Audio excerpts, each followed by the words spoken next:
téléspectateurs de la Living Water Channel, encore heureux de vous retrouver cet après-midi pour votre émission Famille Mielleuse. La dernière fois, à savoir mardi passé, nous parlons de 8 points sur les fondements d'un bon dialogue dans un couple avec Papa André. Pour ne pas tirer de long en large, nous allons poursuivre avec 8 points sur l'importance du dialogue entre conjoints. Mais avant que Papa André n'entre dans le vif du sujet, nous allons tous ensemble lui dire bonsoir et bon après-midi, Papa André. Bonsoir, Gaël.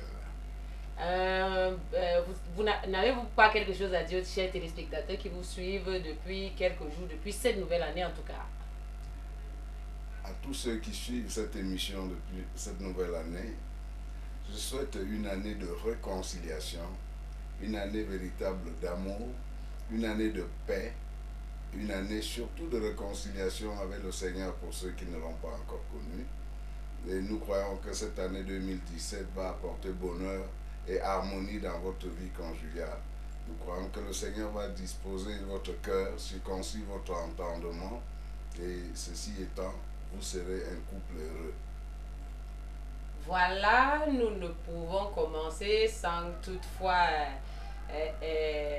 saluer le papa qui, grâce à qui nous pouvons diffuser cette émission, le pasteur Charlie Kemetia et sa charmante épouse et tous les techniciens du studio de la Living Water Channel. Un agréable après-midi. À tout Seigneur, tout honneur. Avant d'entrer dans le vif du sujet, nous allons prier, Papa, de remettre cet instant entre les mains du Seigneur, Papa. Entre tes saintes mains, notre Dieu, nous voulons confier cette soirée, cette émission. Nous voudrions, Seigneur, que par ta grâce, cette émission atteigne le but escompté par toi au nom de Jésus-Christ de Nazareth. Amen. Amen. Le thème de cet après-midi, comme nous l'avons si bien dit, est le suivant. 8 points sur l'importance du dialogue entre conjoints. Est-ce qu'il est important pour deux conjoints de dialoguer? Certains vont me dire oui, certains vont me dire non. Papa André est là pour répondre à vos multiples questions. Papa André, nous sommes suspendus à vos lèvres. Nous disons, et nous ne cesserons de le dire, il est très important, il est même indispensable pour un couple de dialoguer, vraiment indispensable. Mais nous allons dire d'entrée de jeu que s'il y a un obstacle à cela, c'est simplement que la nature humaine est pécheresse et la Bible dit que le cœur de l'homme est mauvais, tortueux par-dessus tout, qui peut le connaître. Et c'est cette raison qui fait que dans le couple, les gens portent un masque. Chacun voudrait masquer ce qui ne va pas en lui, alors qu'il est plutôt capital pour le couple de dialoguer.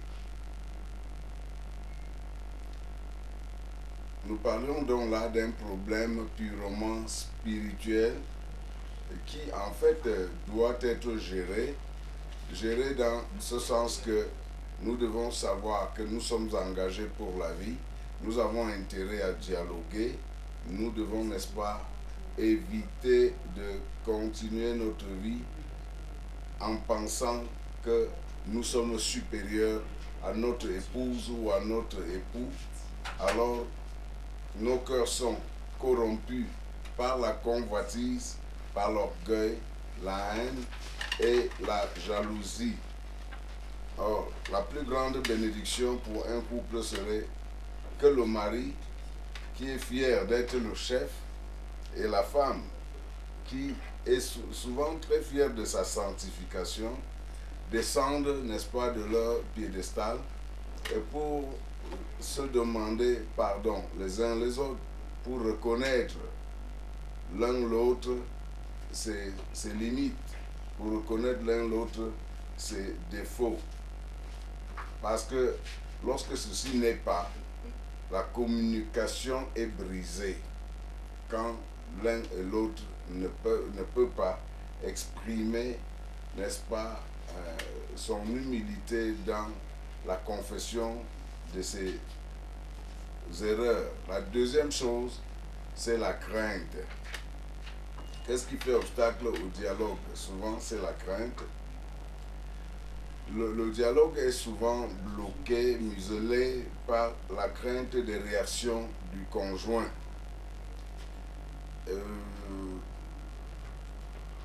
Je traite les problèmes des conjoints depuis très longtemps, depuis plus de 25 ans, j'y suis.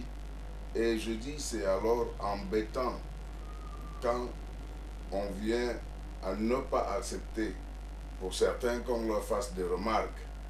Et là, j'ai souvent reçu des femmes qui crient sur leur mari, qui hurlent sur leur mari, même devant témoins pour une remarque faite, ou encore un mari qui menace terriblement sa femme pour lui avoir dit « Écoute mon chéri, je ne suis pas d'accord avec ce que tu viens de faire. » Alors, et je dis, quand quelqu'un essuie une telle réaction, le mythicisme entre, on se renferme sur soi, on a peur de répéter, d'avaler la mauvaise pilule une seconde fois.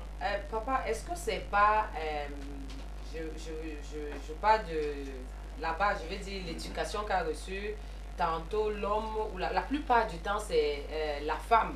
Lorsqu'elle va en mariage, et parfois même on constate que ce sont des filles issues des familles pratiquement pauvres, la mère lui dit, comme tu vas là, nous on compte sur toi, fais ci, fais ça. Lorsqu'il te demande de faire bien, fais le contraire. En fait, elle demande, certaines mamans demandent à leur fille de s'appuyer sur elle-même, donc sur leur maman, que de se remettre à leur mari, de s'en remettre à leur mari, quel que soit le problème, quelle que soit la difficulté. Oui, j'ai connu des mamans, certes, qui veulent diriger, qui veulent devenir le Saint-Esprit du foyer de leur fille et qui passent tout leur temps, tous les matins à appeler pour savoir comment on a dormi, qu'est-ce que vous vous êtes dit, qu'est-ce que vous faites chez vous et tout. Bon, nous disons c'est des mauvaises mamans. Et puis, moi je dis, même pour ces filles qui vont en mariage, pour faire absolument la volonté de leur mère, c'est une preuve simple d'un manque de personnalité. Parce qu'aujourd'hui, avec le brassage de population, avec l'école et tout, on ne saurait prendre la parole de la mère pour une parole d'évangile à laquelle il faut croire sans réfléchir. Au point de gâter son foyer parce qu'on t'a appris qu'il faut toujours faire le contraire de ce que le mari. Au fait, c'est des filles qui veulent répéter le comportement de leur mère dans leur foyer, ce qui n'est pas une bonne chose. Et parfois le constat fait papa, c'est que ces femmes pour la plupart ont été issues des familles polygamiques où elles n'ont pas eu le droit de faire un certain nombre de choses, où pendant plusieurs années elles ont joué aux cachotteries avec soit leur épouse, soit leur époux qui en fait ne leur faisait absolument pas confiance. Oh non, je crois que non, hein, parce que dans la famille polygamique, au contraire, les femmes sont en compétition dans le but de gagner le mari pour que le fils devienne un jour héritier. Donc on fait tout pour plaire au mari, on fait même tout pour, n'est-ce pas, supplanter les autres épouses. Hein. Même la dernière venue voudra bien supplanter toutes les premières. Et bon, pour gagner le cœur du mari, ça c'est là dans la polygamie.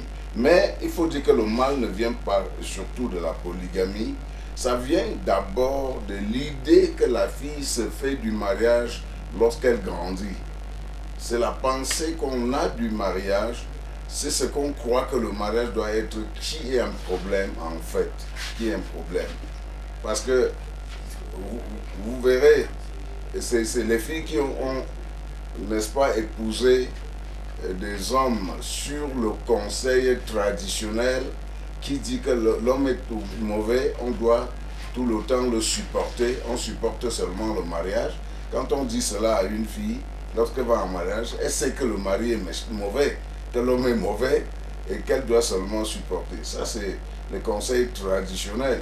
Mais vous avez des parents qui sont, même pas seulement les mamans, on a des papas qui donnent de très mauvais conseils à leurs filles lorsqu'elles vont en mariage, ou encore à leur fils lorsqu'ils veulent prendre femme.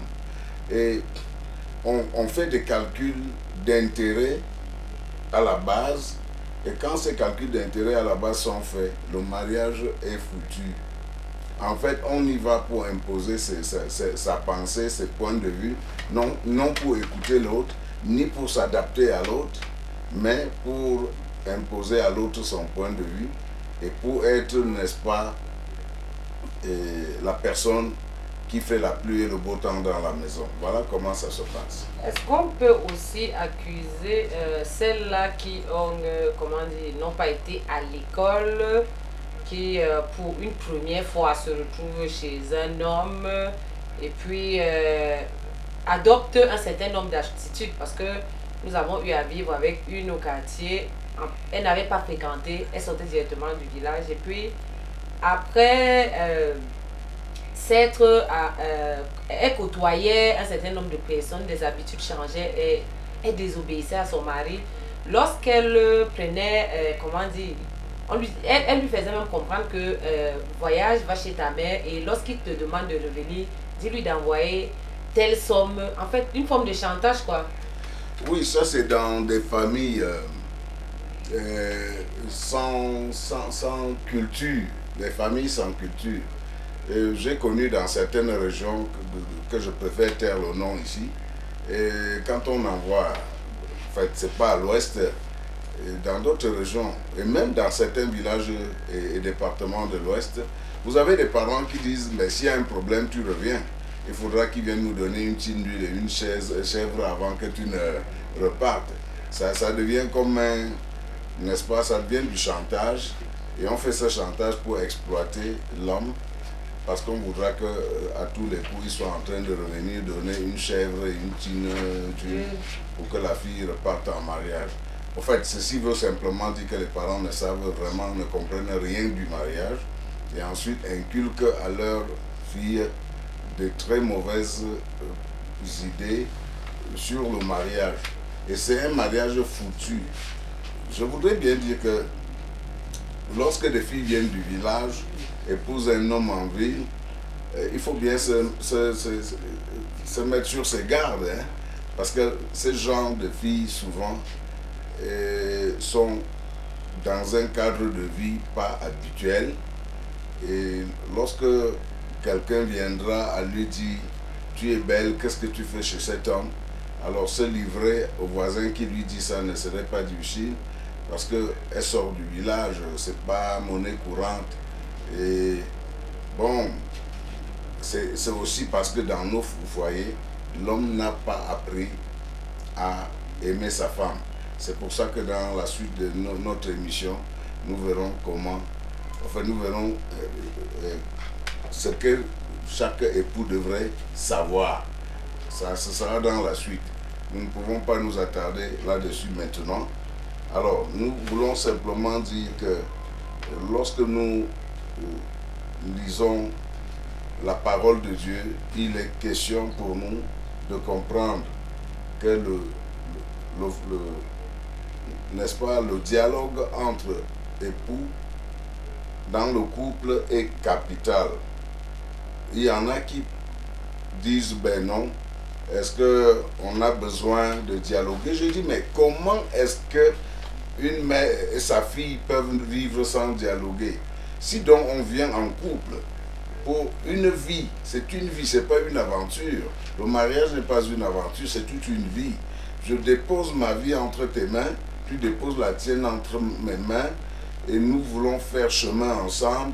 Qu'on vienne à croire qu'on va le faire sans dialogue, ce serait dire que, je ne sais pas, c'est un peu comme si on pouvait vivre, demander à une voiture de circuler sans carburant. Le dialogue a toute sa place au sein de la vie conjugale, de la vie du couple. Et là, nous disons, il est question, dans ce cas, dans le dialogue, pour ceux qui le veulent bien, de savoir qu'il faut se dire la vérité. On doit se dire la vérité dans le dialogue. Mais il faut savoir se la dire. Hein, parce que même le monde nous instruit en disant la manière de dire une chose vaut mieux que ce que l'on dit. Alors dans le dialogue au sein du couple, je dis aussi, le dialogue a besoin du temps. On doit choisir le temps du dialogue. Ce n'est pas à tout moment. Et ceci, j'en appelle à l'attention des couples qui travaillent. Il y a des jours où le travail est si harassant que monsieur rentre et a besoin juste de se reposer. Mais ce n'est pas facile. La femme va lui poser 1001 questions auxquelles il faut bien qu'il réponde. Et c'est la nature féminine. Mais il ne faudra pas que l'homme réagisse n'importe comment. Il doit être sage pour remettre ça à 1 heure ou à 2 heures de temps après le repos. Bon, ou bien pouvoir en parler au petit matin. Bon, c'est pas facile. Mais il y a aussi que parfois c'est la femme qui revient du travail épuisée et qui ne voudrait pas beaucoup bavarder. Elle a besoin du repos. Bon, si monsieur n'est pas très intelligent, enfin très averti, il va vouloir l'amener au dialogue.